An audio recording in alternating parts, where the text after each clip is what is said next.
มีพื้นอยู่ในกล่องลัง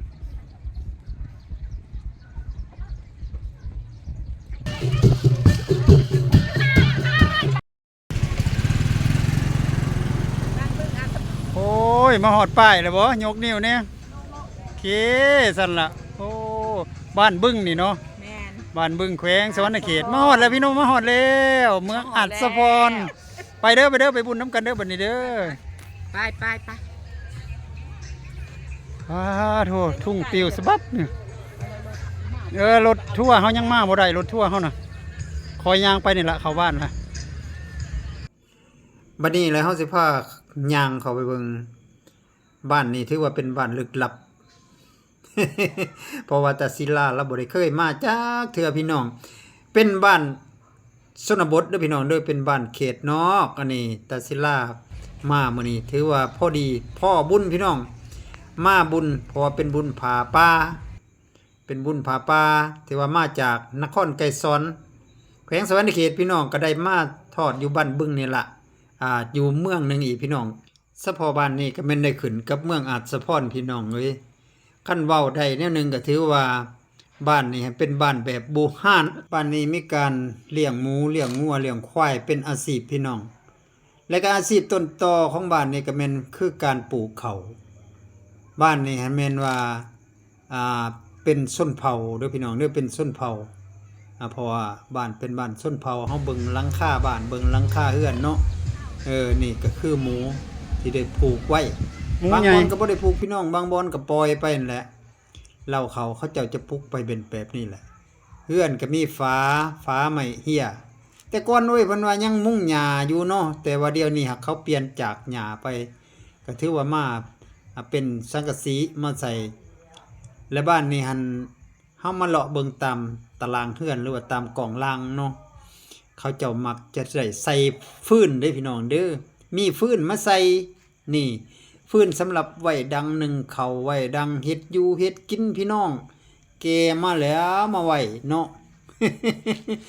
โอ้ยมาเบิ่งเลยกับมันก็แบบที่ว่าบ้านลึกลับอันใดอันหนึ่งได้พอเนาะเพราะว่า โอ้ยว่าพอเนาะเพราะว่ามันอยู่เป็นเขตชนบทเป็นบ้านนอกพี่น้องนอกตัวเมืองมีการสัมผัสกันด้วยธรรมชาติสดๆพี่น้องเอ้ยหากินตั้งแต่ของธรรมชาติบ้านป่าคาดงนั่นล่ะเนาะบ้านนี้หันมีทงไห้ทงหน้านั่นอ้อมจิ๊ดไปเบิดเลยพี่น้องเพราะว่าปีนี้หันเขาเจ้าทำบุญเขาเจ้าเฮ็ดบุญเนาะเฮ็ดบุญหารายได้หรือว่าเฮ็ดบุญที่ว่าสร้างหอแจกอยู่ในวัดนั่นก็มีครูบาคือกันอันนี้แม่นฟื้นแต่ละบอนแต่ละเฮือนได้พี่น้องเด้อเอามาไว้สำหรับใส่ในครอบครัวเฮามาเบิ่งแล้วก็โอ้ยหมูก็มีแต่ตัวใหญ่ๆได้โธ่วันนี้เป็นหมูลาดธรรมดาเด้พี่น้องบ่ได้เป็นหมูพันธุ์หมูหยังได้นี่หมูลาดปล่อยไว้ตามกลางบ้านห้านหญ้าก็มีบางโตเขาเจ้าก็ผูกไว้เนาะเพราะว่ามันเป็นหมูทึกก็เลยว่าผูกไว้อันนี้เป็นเส้นทางที่เขาเจ้าเฮ็ดประดับประดาย่องล่อท่ากองผาป่าเมื่อนั้นมีผาป่าเนาะ จังซี่แหละเขาเจ้าหับผาป่าก็ดีเนาะพวกพ่อแม่ประชาชนก็บ่หลายคนปานใดพี่น้องเพราะว่าบ้านนี้มันเป็นบ้านน้อยเนาะบ่แม่นบ้านใหญ่เป็นบ้านน้อยเขาเจ้าก็มาคอยรอคอยท่ารถผาป่าพวกเขาก็นำขบวนมาพิลาเขาทั้งวัดทั้งว่าไปแล้วเนาะอันนี้แหละอันนี้ก็วัดเด้อพี่น้องเด้อเป็นวัดภายในบ้านนี่แหละเฮาเบิ่งแล้วก็ถือว่าเป็นวัดอันเก่าแก่อยู่เนาะก็แบบเกิดพร้อมบ้านนี่ล่ะอันนี้แม่นจำพวกส่วนกองหางกองตีนี่ล่ะเอามาไว้ประดับประดาย่องอยู่ตามศาลาโฮงธรรมอันนี้ศาลาโฮงธรรมสำห้องเด้อพี่น้องเด้อ โมเมนต์ของแท้เนาะสำหรับเพิ่นแต่งอยู่แต่งกินแต่งผ้าขาวผ้าป่าไว้รับแขกหรือว่าไว้เพลอยู่ในนี้ย่ำกลางคืนมากก็มีลำวงได้นี่อยู่ทงหน้าพี่น้องเอ้ยอยู่ทงไห้ทงหน้าพุ่นล่ะลำวงเนาะ